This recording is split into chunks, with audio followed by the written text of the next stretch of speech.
Today's topic is about bases. What are bases? Types of bases क्या है और properties of bases क्या होते हैं. ठीक. First of all, we will define what is a base or what are basic substances. A substance which gives OH negative ions during the reaction.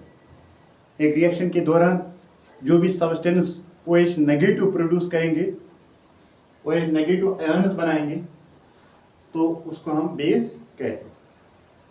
और we can say that in the aqueous form, जब हम water add करेंगे dry basis में, solid basis में, तो वहां से भी हम कहेंगे कि it is then called as in aqueous form और during the reaction a substance which gives OH negative ions are called as basic substance or bases. क्या प्रॉपर्टीज है एक बेस के अंदर, क्या प्रॉपर्टीज होती है वो भी हम बताएंगे. इससे पहले कि ये जो प्रॉपर्टीज का कंसेप्ट आता है, इसमें हमें पहले जाना होता है टाइप्स ऑफ बेसिस पे, क्योंकि जब हम यहाँ से देखेंगे प्रॉपर्टीज हमारे सामने है. प्रॉपर्टीज में हमने लिखा है bases are slippery in touch, bases are bitter in taste, bases are corrosive in nature, and bases have the pH value of 7.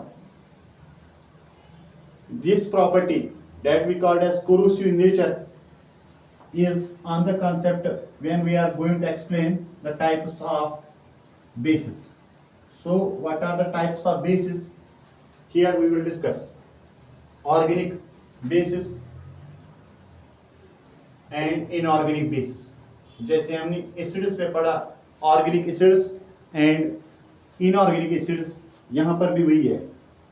Organic acids को हम वीक बेसिस भी कहते हैं, होम बेसिस भी कहते हैं, और इसके एग्जांपल्स क्या है, सोप होता है, ऑयल्स होते हैं, वेजिटेबल जूसेस होते हैं, एप्पल जूसेस कुछ होते हैं इसके अंदर, तो उनमें भी हम कहेंगे कि ये बेसिक सब्सटेंस होते हैं. या तो हम कहेंगे कि जो प्लांट्स का कुछ और प्लांट्स की जो हम जूसेस कहेंगे, वहाँ से भी वो बेसिक सॉल्यूशंस बनाते हैं. तो ऑर्गेनिक बेसिस क्या होते हैं, स्ट्रॉन्ग बेसिस, लैब बेसिस.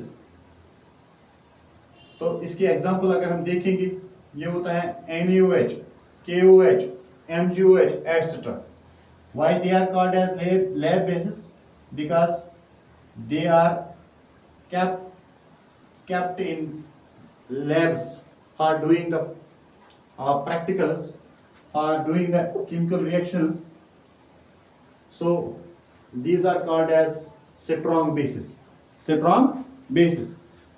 तो यहाँ से हम ये भी कहेंगे कि इनको मिनरल बेसिस भी कहते हैं. इनका जो सोर्स होता है, ये होता है प्लांट लिविंग सोर्स, और यहाँ से इसका होता है नॉन लिविंग, और वही होता है मिनरल सोर्स. तो इस तरह जैसे हमने एसिड और ऑर्गेनिक एसिड्स और इनऑर्गेनिक एसिड्स के टाइप्स में बताया, similar is here, but the only difference of examples. ठीक है. अब हम यहाँ बताएंगे कि कोरोसिव नेचर. हमने कहा क्या सब बेसिस कोरोसिव नेचर है? नहीं, यही लैब बेसिस कोरोसिव नेचर होते हैं. ठीक. और फिर अगर हम इन दो प्रॉपर्टीज की तरफ जाएंगे, slippery to touch, bitter in taste, pH of value more than 7 are for the same, but this corrosive nature is only for the inorganic bases, and all other the three properties that belongs with the organic bases as well as inorganic bases. ठीक है. This was today's topic about bases, types of bases and properties of bases. ठीक है. Now we will go next topic, what are the reactions of basis. ठीक, okay.